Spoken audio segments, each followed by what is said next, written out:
Yang pertama, penampakan tanpa kepala.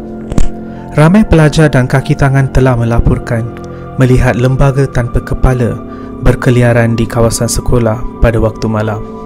Dikatakan bahawa ia adalah roh seorang bekas pelajar yang mengalami nasib malang dan kini berkeliaran di kampus mencari kepalanya yang hilang.